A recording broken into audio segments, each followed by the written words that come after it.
예레미야서 9장 17절부터 26절까지 교독하겠습니다. 예레미야 9장 17절부터 26절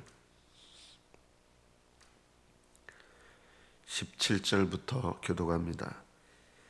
만군의 여호와께서 이와 같이 말씀하시되 너희는 잘 생각해보고 곡하는 부녀를 불러오며 또 사람을 보내 지혜로운 부녀를 불러오되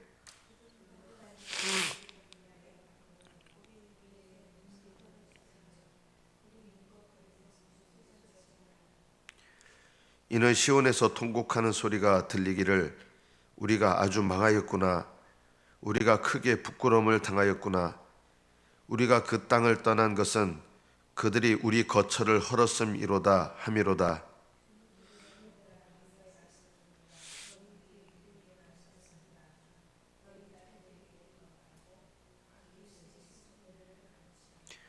무릇 사망이 우리 창문을 통하여 넘어 들어오며 우리 궁실에 들어오며 밖에서는 자녀들을 거리에서는 청년들을 멸절하려 하느니라.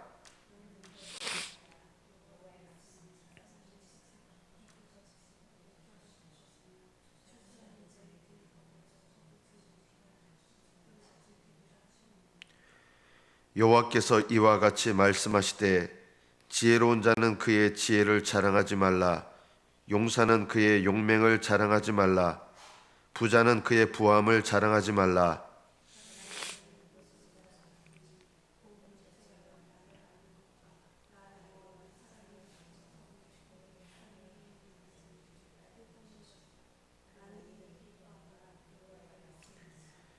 여호와의 말씀이니라. 보라, 날이 이르면 할례 받은 자와 할례 받지 못한 자를 내가 다 벌하리니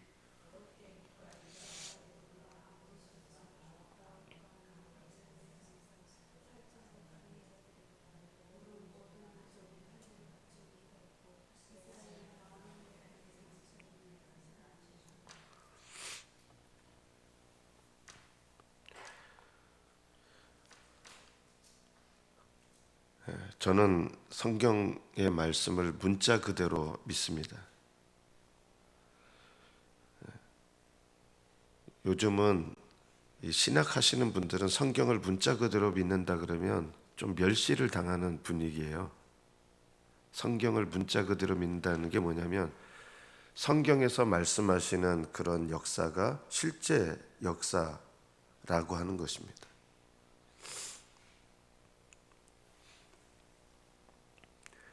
저는 하나님의 창조를 있는 그대로 믿고 성경에서 말한 창조를 있는 그대로 믿습니다. 그러나 저는 과학도 이게 있어요. 객관적인 과학이 있고 주관적인 과학이 있거든요. 객관적인 과학은 뭐냐면 말 그대로 있는 사실을 이렇게 과학적인 어떤 방법과 장치를 통해서 나타낸 것입니다. 조금 조심스러운데 오해하지 마십시오. 객관적인 과학이라고 하는 건 이런 겁니다. 예를 들면 공룡은 어느 시대에 있었느냐? 저는 개인적으로 아담은 공룡을 보지 못했을 거라고 저는 믿습니다. 백악기, 쥐라기 이런 공룡이 살았던 시대는 아담이 살았던 시대가 아니라고 저는 생각합니다. 저는 이런 건 객관적인 과학입니다. 어떤 분들은 지구 나이가 한 6,000년이라는 거예요. 지구가 창조된 지 6,000년. 왜냐하면 아담이 6,000년 전이고 아담은 창조될 때 그때 세계가 시작됐다고 믿기 때문에 이런 거는 저는 객관적인 성경 해석이라고 생각하지는 않습니다. 이거는 주관적인 성경 해석입니다. 저는 주관적인 성경 해석에 대해서는 함부로 따르지 않습니다. 객관적인 성경 해석은 뭐냐면 저는 성경 말씀의 모든 역사를 있는 그대로 믿는 것이지 그러면 지구 나이가 6,000년밖에 안 되냐? 저는 과학에서는 47억 년 전에 지구가 만들어졌다 그러고 창조과학 하시는 분들은 6,000년 전에 만들어졌다 그러잖아요. 저는 어디에 더 가깝냐? 저는 47억 년에 만들어졌다는 게 더 가깝습니다. 객관적인 과학을 저는 인정합니다. 그러나 주관적인 과학은 인정하지 않습니다. 예를 들면 종에서 종으로 바뀌는 진화가 일어나느냐? 저는 그거 믿을 수가 없습니다. 신앙인이라서 안 믿는 게 아니라 그거는 객관적인 과학이 아닌 거예요. 안 일어나요. 저는 일어나지 않기 때문에, 일어날 수 없기 때문에 그건 안 믿어요.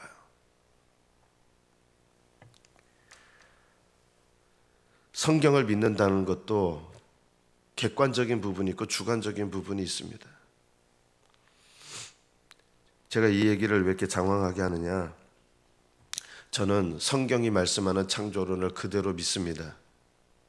그러나 그렇다고 해서 제 신앙이 하나님 앞에 올바르냐? 전혀 그렇지 않을 수 있다는 것입니다.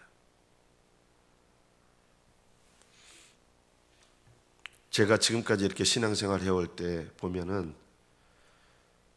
하나님의 창조론, 지금도 그거는 전혀 바뀜이 없습니다. 성경이 말하는 창조를 저는 있는 그대로 믿지만 어느 때 영적으로 제일 제가 문제가 있었느냐라고 볼 때 그 창조론, 제가 옳다고 여기는 창조론을 가지고 그 창조를 믿지 않는 다른 분들을 막 공박하고 폄하하고 미워하고, 영적인 상태에서 보면 제일 어떻게 보면 올바른 보수적인 신앙을 갖고 있었는데 저는 그건 지금도 안 바뀌었어요. 똑같아요. 똑같은데 그때가 제일 교만했어요. 또 신학교 다닐 때 영적으로 보면 제가 언제 제일 영적으로 교만했느냐? 보수적인 교리. 저는 지금도 교리는 똑같아요. 저는 웨스트민스터 신앙 고백이요, 있는 그대로 믿어요. 저는 100% 찬동하는 사람이에요. 전통적이고 보수적인 신학과 교리를 저는 지금도 있는 그대로 믿습니다. 그런데 영적으로 제일 제가 하나님 보시기에 좋지 않았던 상태가 언제냐?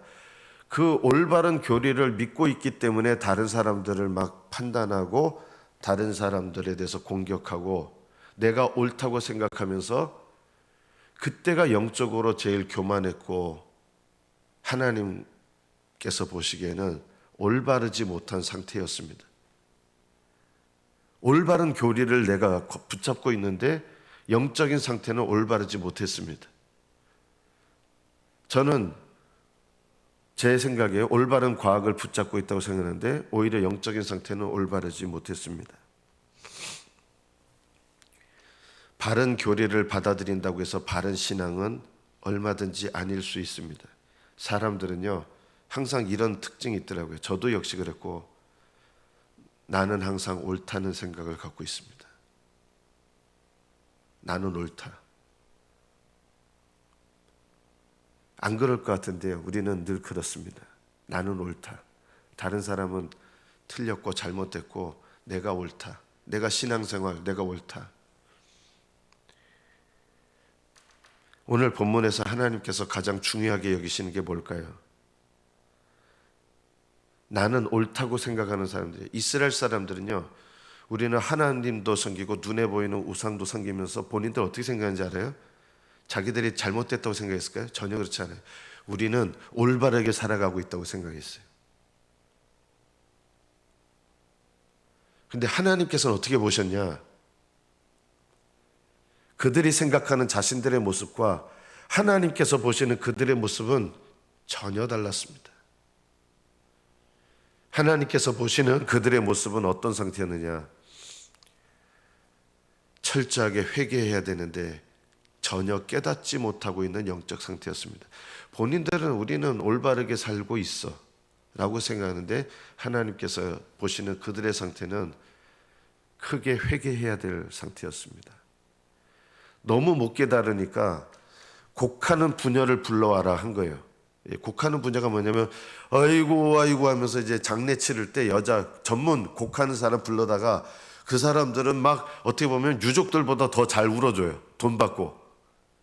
이 프로 곡하는 자녀 사람들이에요.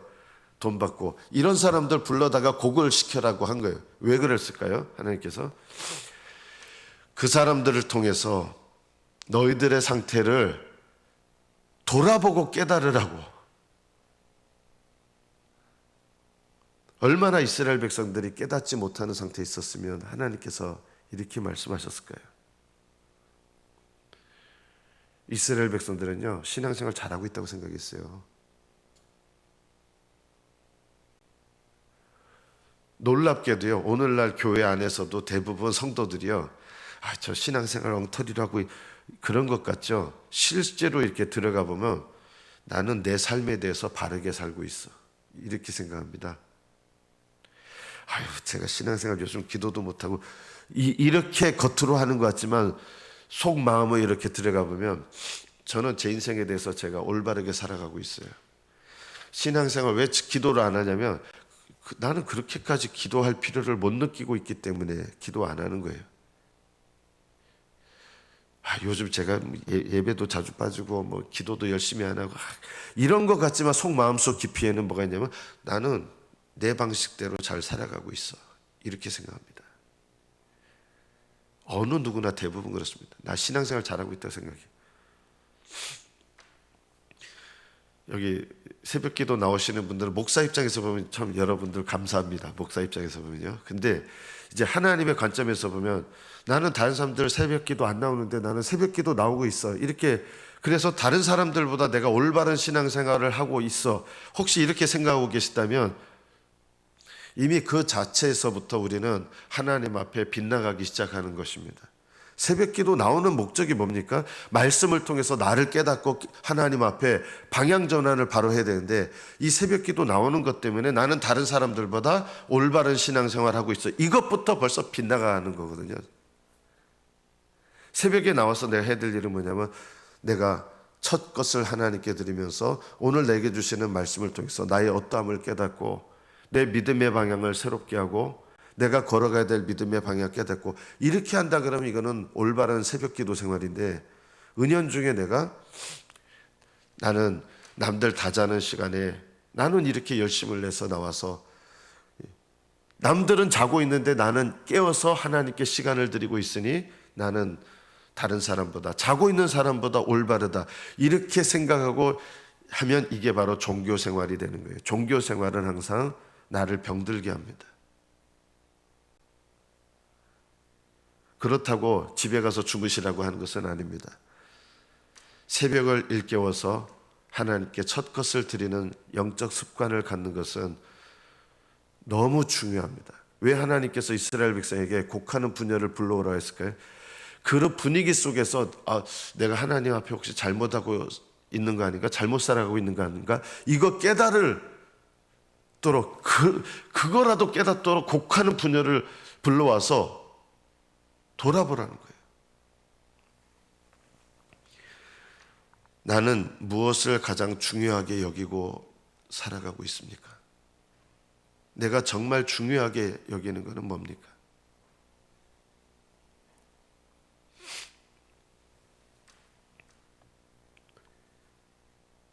제가 이제 어제 저희 친척분하고 이제 전화 통화를 하게 됐습니다. 저보다 훨씬 연배가 많으시죠. 훨씬 인생을 많이 사셨고, 이제 어떤 일 때문에 이렇게 전화를 하셨는데 제일 먼저 나오신 게 뭐냐면 아들이 저랑 이제 같은, 저보다 한 살 어리지만 같은 동년배예요. 이제 진급을 했다는 겁니다. 높은 위치로, 진짜 높은 위치로 진급을 했어요. 축하할 만한 일이죠. 축하할 일입니다. 그거에 대해서 또 질투하고 그것도 문제가 있는 거죠. 그런데 이제 어떤 게 느껴지냐면 뭘 제일 중요하게 여기는가, 이게 느껴지는 거예요. 뭘 제일 중요하게 여기고 있는가. 우리는 안 그런 것 같지만요, 세상적인 거 참 중요하게 더 여깁니다. 그 자체가 세상적인 건 중요하지 않습니다, 이렇게 말하는 건 정직하지 못한 거잖아요. 여러분 돈 안 중요합니까? 돈은 필요한 거예요. 세상에서 여러분 직업 불필요합니까? 필요한 거예요. 그런 것을 속이면 안 되는 거예요. 우리는 정직해질 필요가 있어요. 돈 필요하고요, 굉장히 중요하고요. 그렇지만 필요한 것이 내 인생의 가장 중요한 것이 얼마든지 될 수 있어요. 내 인생의 우상처럼 되는 게 뭐냐면요, 필요한 게 우상이 되기 쉽다는 거예요. 필요한 게. 필요한 거는 중요하지만 그 중요한 것이 내 인생의 가장 중요한 것이 되면 그 필요한 것이 우상이 됩니다. 여러분 자녀들의 운명, 자녀들이 어떤 직장을 갖고 어떤 학교를 갖고 안 중요합니까? 중요하죠. 중요하지 않다고 하는 사람들은 관심이 없는 거고요. 중요하죠. 그런데 그 중요하고 필요한 것이 내 인생의 가장 중요한 것이 되어버린다 그러면 그게 우상이 되는 거예요. 우상은 먼 데 있지 않아요. 이스라엘 백성들이 우상 숭배하는 것에 대해서 우리가 비난하기 쉬운데요. 그들은 왜 눈에 보이는 것들을 이렇게 자꾸 만들었을까요? 그 당시 사람들, 이스라엘 사람들의 생각은 이거예요. 눈에 보이는 우상을 섬기는 주변 나라의 사람들은 잘 되는 거예요. 바벨론이 우상을 섬기는데 잘 되고 보이지 않는 하나님을 섬기는 자기들은 잘 안 된다고 느끼는 거예요. 그래서 그들은 바벨론, 잘 되고 있는 바벨론의 우상을 수입하고, 왜 그렇게 되느냐? 그들에게 제일 중요한 문제는 세상에서 잘 되는 것이었기 때문에 그들은 그런 방법을 택하는 거예요. 여러분에게 제일 중요한 게 뭡니까? 제일 중요하게 여겨지는 게 뭡니까? 오늘 말씀해 보면 여호와께서 지혜로운 자는 그의 지혜를 자랑하지 마라. 아까 제가 처음 말씀드린 걸로 말하면 이거겠죠. 보수신앙을 가지고 있는, 저는 보수신앙을 가지고 있습니다. 보수신앙을 가지고 있는 사람은 보수신앙을 갖고 있다고 자랑하지 마라. 기도생활하는 사람들은 기도생활하고 있다고 자랑하지 마라. 성경을 날마다 읽는 거 좋은 습관입니다. 성경을 날마다 읽으시는 분들은 성경을 날마다 읽는 거 자랑하지 마라. 이런 말씀이에요. 새벽기도 안 빠지고 나오시는 분들 제 목사 입장에서 참 좋은 습관이라고 저 여깁니다. 그러나 새벽기도를 날마다 빠지지 않고 나오는 자들은 새벽기도 날마다 빠지지 않고 나오는 거 자랑하지 마라. 이거예요. 뭘로 자랑해야 되느냐? 하나님을 아는 것으로 자랑해라. 하나님 아는 것. 여러분, 제가 우리 교회에서도 이제 성경 필사를 하는 청년이 있어요. 기쁘게 여깁니다. 끝까지 포기하지 말라고 하고. 예, 성경을 필사하는 사람들은 이걸 성경 필사하는 걸 자랑하지 마라. 왜냐하면 그것의 목적이 뭐냐면 하나님을 아는 거잖아요. 자랑하는 자는 이것으로 자랑할지니 여호와를 명철하여 나를 아는 것, 이것이 중요한 것이지. 저는 문자적으로 보수신앙을 갖고 있다는 것에 너무 자부심을 가져서 그런 신앙을 갖지 못한 이 신학생들이나 목사님들에 대해서 아주 공박하고 그들에 대해서 교만한 마음을 품었습니다. 왜냐하면 올바르다고 생각하기 때문에. 근데 제가 그때 못 깨달은 게 있어요. 저는 그걸로 자랑했던 거예요. 보수신앙 갖고 있다고 자랑하고 있고요. 창조론 믿는다고 자랑하고. 그러면 자랑하지 말아야 되면 진화론 믿어야 되면 저는 그런 얘기가 아니에요. 내가 올바른 것을 믿고 있다고 해서 그거를 자랑하거나 하는 게 아니라 정말 중요한 것은 하나님을 아는 것이다라는 것입니다. 하나님을 알려면 어떻게 해야 됩니까? 그것이 오늘 말씀, 오늘 읽은 본문에 처음으로 들어가면 하나님 앞에 내 죄를 깨닫는 사람이 하나님을 압니다. 내가 남들보다 올바른 것을 소유하고 있다고 생각하는 사람은 하나님을 모릅니다. 하나님 앞에 내 죄를 깨닫는 사람이 하나님을 압니다. 나는 저런 신학을 갖고 있는 사람보다 나는 보수 신앙을 갖고 있기 때문에 내가 올바르다고 여기기 시작하면 나는 하나님을 모르게 됩니다. 기도 생활을 태만하게 하는 사람들을 바라보면서 나는 기도 생활 열심히 하고 있어, 이렇게 생각하면서 자부심을 갖기 시작하시면 하나님을 모르게 됩니다. 11조 생활 하는 거 필요하죠. 그런데 11조 생활 안 하는 사람들 바라보면서 나는 11조 생활 꼬박꼬박 하고 있어, 이렇게 생각하면서 나는 그들보다 올바른 신앙생활을 하고 있다. 이때부터 우리는 하나님을 모르게 됩니다. 그 11조 하지 말라는 얘기입니까? 전혀 그게 아닙니다. 하나님을 아는데 필요한 수단들을 부지런히 찾으셔야 되고 붙잡으셔야 되지만, 그러나 우리 신앙의 그런 것의 본질이 뭐냐? 하나님을 아는 것이다.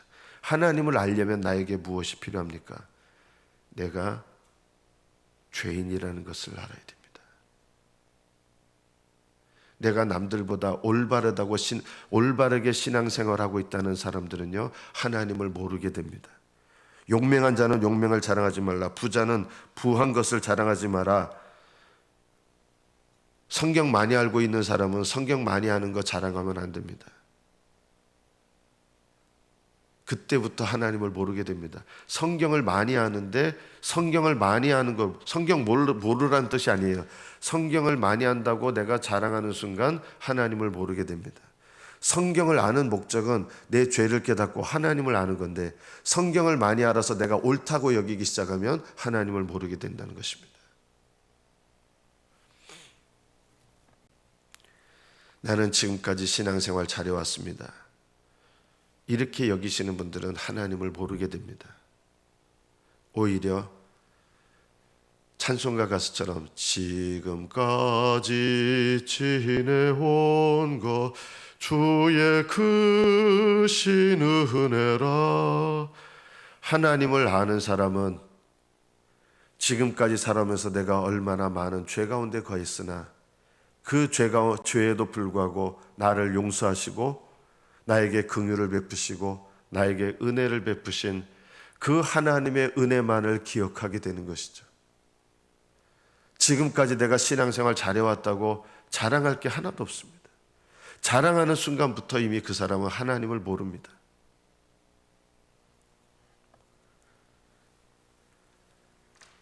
날이 이르면 할례 받은 자와 할례 받지 못한 자를 내가 벌할 때 하나님의 심판의 때가 옵니다. 금방입니다.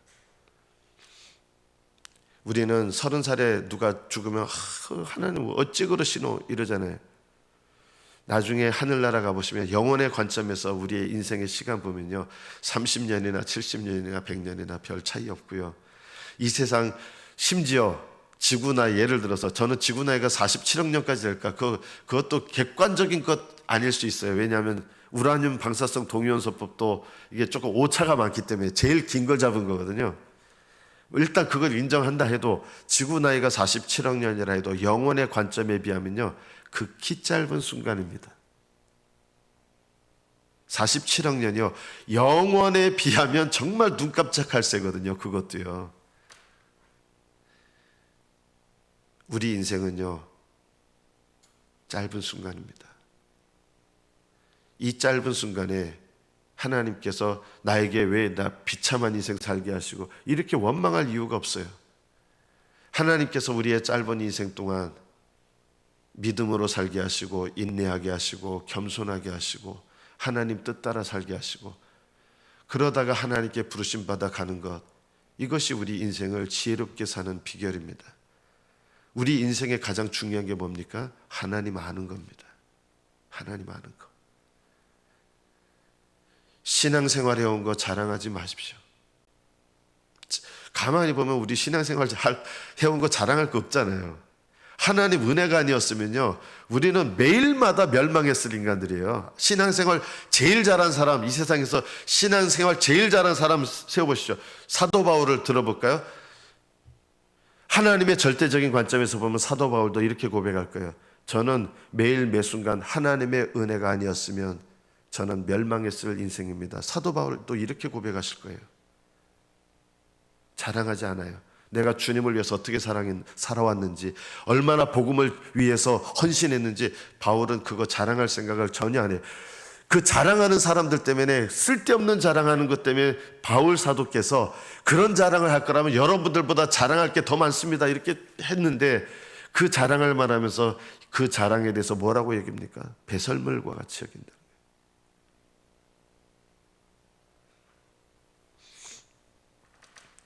우리는 쓸데없는 자랑을 위해서 인생을 낭비하는 경우가 너무 많습니다. 하나님께서 가장 중요하게 여기시는 것을 나도 가장 중요하게 여깁니까? 하나님께서 내 인생에 이게 제일 중요하단다 여기시는 것, 그거를 나도 제일 중요하게 여기고 살아가고 있습니까?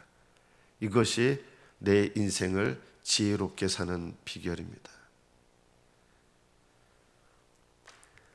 오늘 제목이 슬퍼할 것과 자랑할 것인데, 슬퍼할 것은 하나님 내 앞에 내 죄를 깨닫고 이것이 하나님을 아는 시작입니다. 무엇을 자랑합니까? 헛된 것을 자랑하지 말고 내 죄를 깨닫고 하나님 앞에 나아가서 하나님의 은혜와 긍휼하심을 날마다 경험하면서 하나님을 아는 것, 이것이 우리가 정말 자랑해야 될 것입니다. 하나님 은혜를 자랑하시고, 내가 이렇게 많은 은혜를 받았다고 하면서 나 자랑하시는 게 아니라 하나님께서 나에게 얼마나 많은 은혜를 베푸셨는지 그 은혜의 하나님을 아는 것, 날마다 그 은혜의 하나님을 경험하는 것, 그 은혜 하나님을 경험하는 하나님을 아는 시작이 어디인가라고 할 때 하나님 앞에서 남의 죄가 아니라 내 죄를 깨닫고 하나님 앞에 정직하게 나아가는 것, 이것이 하나님을 아는 지혜의 시작입니다. 남의 죄 우리는 옳다고 여기기 때문에 정죄하고, 정죄할 자격 하나도 없습니다. 나는 다른 사람보다 나은 것 하나도 없습니다. 다만 하나님의 은혜를 힘입어 살고 있고, 그리고 하나님을 아는 것, 날마다 아는 것, 이것이 내 인생의 오늘 나에게 제일 중요한 일입니다. 하나님을 날마다 알며 여러분의 인생 끝까지 하나님을 아는 복된 인생이 되시기를 축복합니다. 기도하겠습니다.